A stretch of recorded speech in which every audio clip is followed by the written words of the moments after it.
Good evening, I'm Haley Wilgus. I'm Scott Dennis. Thanks for being with us tonight. Our top story, the lasting effects of the 4th of July celebrations on our sea turtle, manatee, and bird populations on the Suncoast. Boats, cars, crowds, and fireworks all disrupting, injuring, even killing some of those animals. ABC 7's Jess Dowdrick is joining us live from the Bayfront with more on this story tonight. Jess.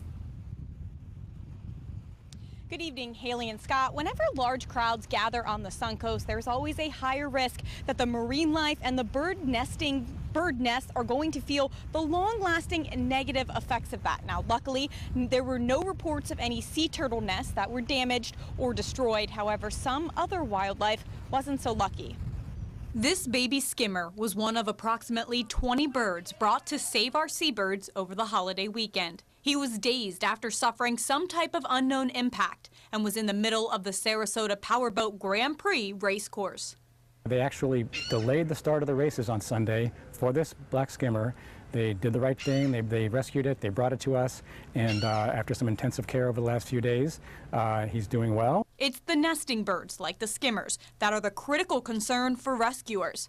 Right now, 20% of the entire state's black skimmer population is nesting on Lido Beach. They're not used to things like fireworks or boat races or beer parties or dogs or children. But skimmers weren't the only birds injured during 4th festivities. We've gotten some other seabirds and some cormorants and a duck that was, I think, hit by traffic out here right by the beach. And then there's the marine life, turtles, dolphins, and manatees, which all ended up in the path of the busy boat-filled Gulf. We recovered 3 sea turtles, dead sea turtles, and one that was floating too far offshore for us to be able to get. Of those, one had obvious boat strike injury. MOTE Marine was called to 2 separate manatee incidents. One was simply confused after ending up near swimmers.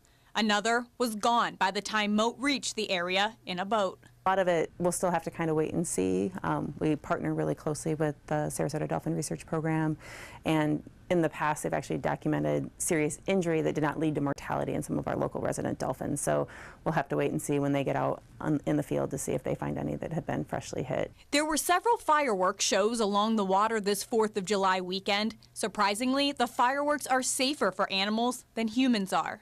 For the fireworks, I think it's maybe more of an acoustic issue. The noise, dolphins, marine mammals are extremely acoustically sensitive, but then also the lighting can be an issue for our nesting and baby sea turtles. So sea turtles, big turtles coming up to lay eggs, and then the baby hatchlings trying to get back out to the water. MOTE Marine cannot remember a time when an animal was hurt or killed because of the remnants of fireworks.